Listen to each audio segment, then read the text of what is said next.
Hi, this is Asian Runner, and today we're going to be talking about my experience with the Apple Watch and the Nike Run Club app.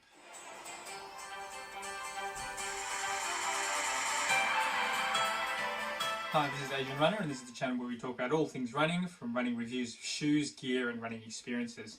I'll be talking today about my experience with the Apple Watch and also the Nike Run Club app. And this is my experience with that, particularly with the new Apple Watch 6 and Apple Watch SE that was released just as of last week. And some of you might be asking, well, what can I use the Apple Watch for in terms of recording my runs? Or maybe a lot of you who are serious runners, can I recommend the Apple Watch for maybe my family or friends who are just getting into running, or for the more casual runner? Now, I've been using the Nike Run Club app as well as the Apple Watch for quite a number of years, and I was one of the very early adopters of the Nike Plus and Nike Run Club technology. So I've been using it for about 13 years and have run over 10,000 kilometers almost exclusively on the Nike ecosystem. Now, back in 2006, when I first started using this technology, it was really revolutionary. It was one of the very first wearable techs, or mainstream wearable techs. You had a little pod that you put into your shoe, and you link that up to your Apple iPod, and then that gave you real-time run distance, pace, and time. And also there was little motivations, and it was one of the very first mainstream companies where you could log your run online and also get social feedback as well. And so they used some of that early experience and then moved that forward onto the Apple Watch when it was released, and also continued the Nike Run Club experience through the app. Now, the app itself is more than just an app in terms of logging your runs. And the app itself also, you can download motivation runs, guided runs, where what they do is they walk you through a workout and give you checkpoint markers and instructions along the way. They also can give you motivation for some of your longer runs, and there are even training schedules that you can set as well.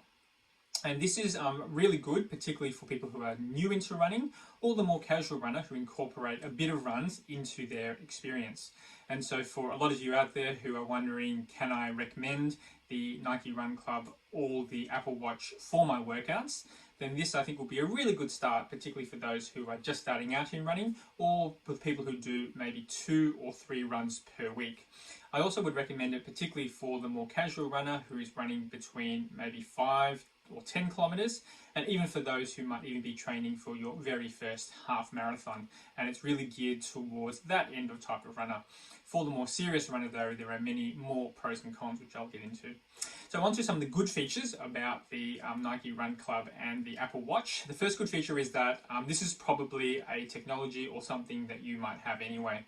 I've only got the Series 4 version, but I've been using my Apple Watch for a whole variety of different applications, and running is just one of those things that I also do with it. So if you've got an Apple Watch anyway, then it's really good, or you'll think about getting one anyway, then it's really good for you to have that. The second good thing is that it does a little bit more than just recording your runs. It gives you the real-time feedback, and now with GPS it also can map the locations of where you go, and gives you a few more metrics as well. And so those such as cadence, you can also do interval runs if you want to practice and try doing one of those. So all of those are really good things. Also, with the Nike Run Club, the app experience also is extended a bit more to also include some educational things from Nike-sponsored athletes. And there's also the Nike Run Club in terms of organised events. And every once in a while, an event could be organised in a city that's advertised through the app. And then you're able then to meet up with other runners and run together, try out some shoes. And I've done a number of these runs, both in the city where I am and also in cities overseas. Also, they have very good tech support, so I think that's pretty good as well. But on to some of the bad features, and it's also important to be honest about some of the bad features about the Apple Watch as well as the Nike Run Club.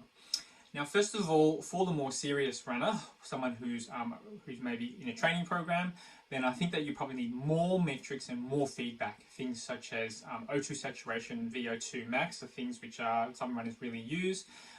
With the new Apple Watch Series 6, they do now record O2 saturation, but for the earlier versions, such as the one that I've got, you don't really get those extra metrics, which are really good for the more high-end runners. Also, the very important feature is that the Nike Run Club is really only exclusive to the Nike Run Club in terms of your social media.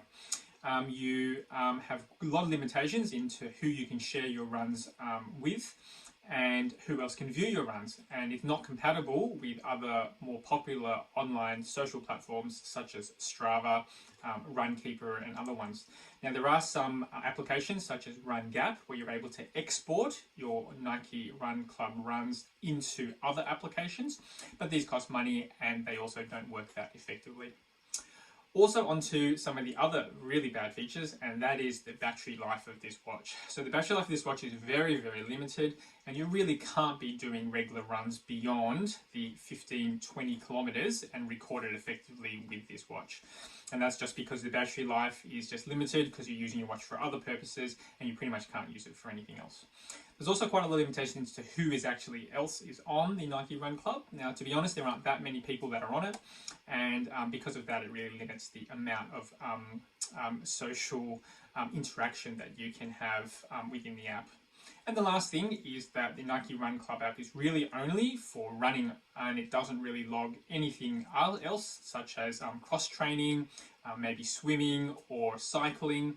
These aren't really compatible or doesn't really cross over with some of the other workouts that you may be doing as part of a training program or as part of general fitness.